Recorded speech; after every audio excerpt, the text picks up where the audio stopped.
What's up?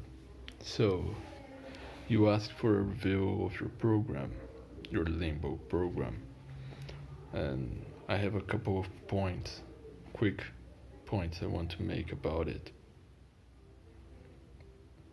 Um, one is about the arm day, one is about the core exercises, and one is just about the general program, the way you structure the days, and the split. So, uh, first of all, right, the split. I don't like three upper days. Uh,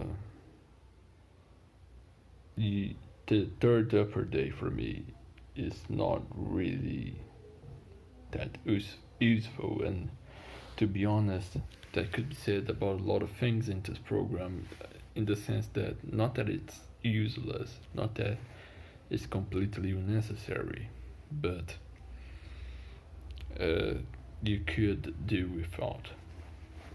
I think you put things there that you didn't need it to be there, and that I would rather you made a program with,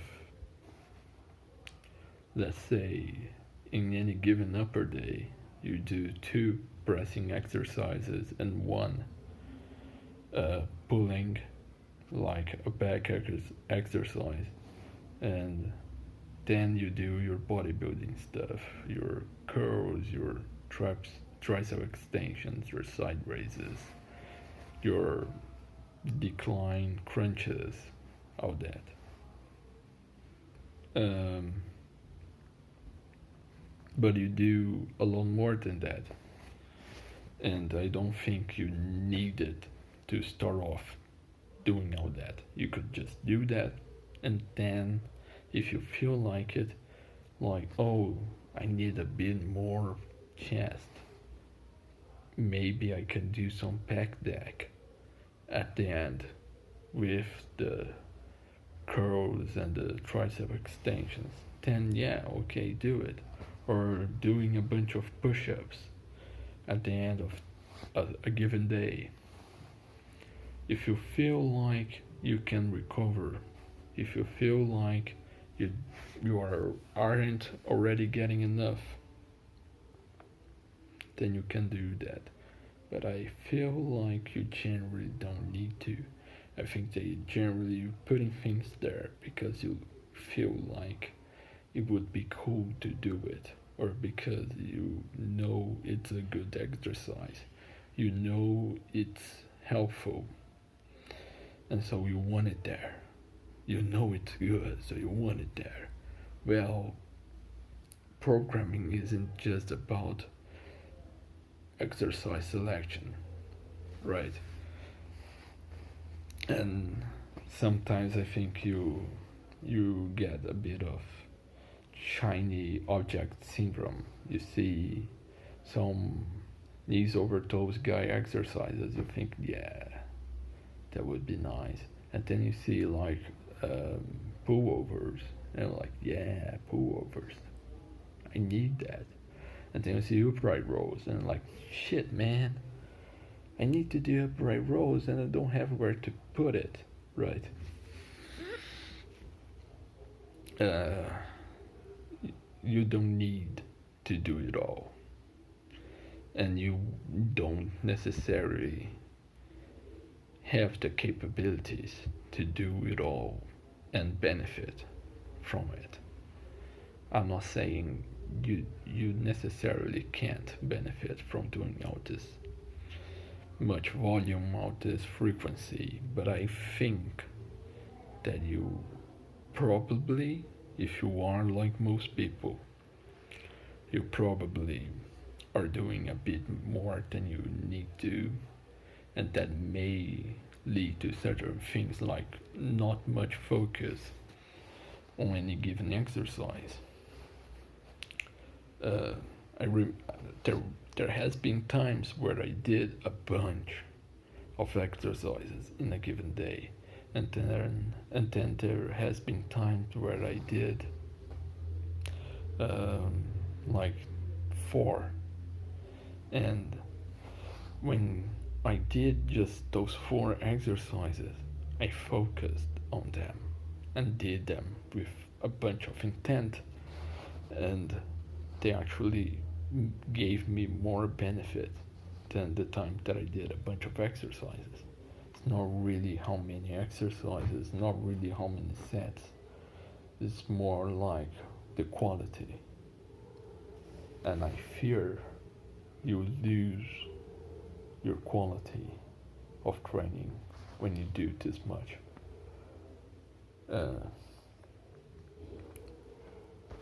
Sometimes you could just do a set or 2 of dumbbell bench instead one set or 2 more of dumbbell bench than having to do the back deck later, if you feel what I'm trying to get at.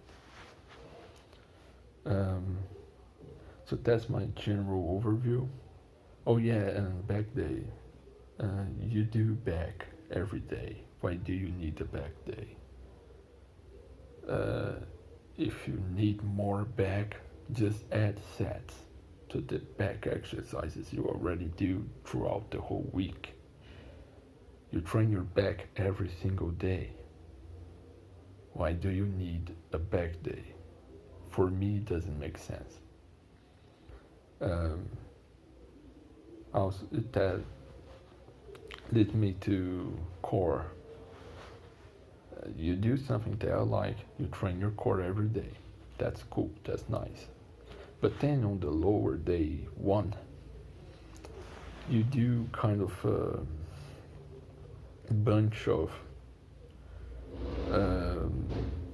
core exercises in a row, like reverse hypers, dragonflies, oblique, hypers, reverse squats. Why? You were doing good. You did a core exercise a day. Why you need so many core exercises in a row? Reverse hypers will trash your lower back, and then you do dragonflies, which need your lower back to be done successfully. Your lower back will be a limiting factor. You won't be able to do as many dragonflies, and your abs will be fine, and your lower back will be screaming. And then you do reverse squats on top of that. It doesn't make sense to me. Just choose one and do it. Do like the reverse hypers, the oblique hypers, and maybe the reverse squats. You don't need so much, right? I think you should choose one core exercise per day. Maybe if you really want to do, like I said, if you really want to do reverse squats, pick one of the days that you do decline crunch and do reverse squats instead. Pick one of the days that you do, that you do dragonflies and do your oblique hypers. Why so much? I really rather you have more intent with your exercise selection and not just throwing everything in the kitchen sink, which seems like you are doing here. You can rotate exercises too. Just keep that in mind. You don't need to do it all the time. You can rotate. Another reason why you don't need a back day. Your arm day is already, this video is already longer than I wanted it to be, but okay. The arm day,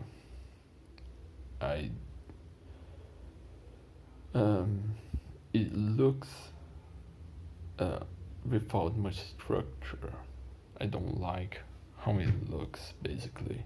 the upright row seems to be randomly thrown in there.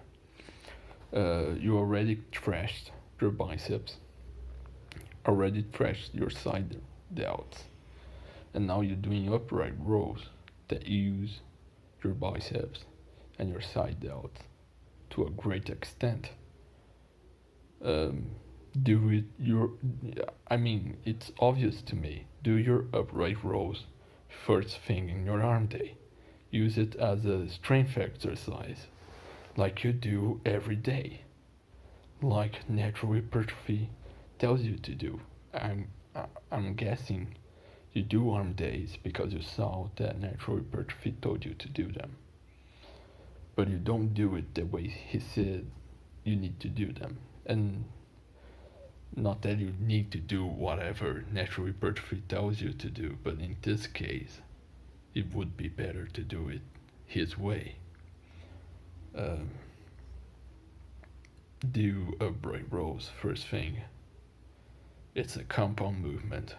You can move a lot of weight with it.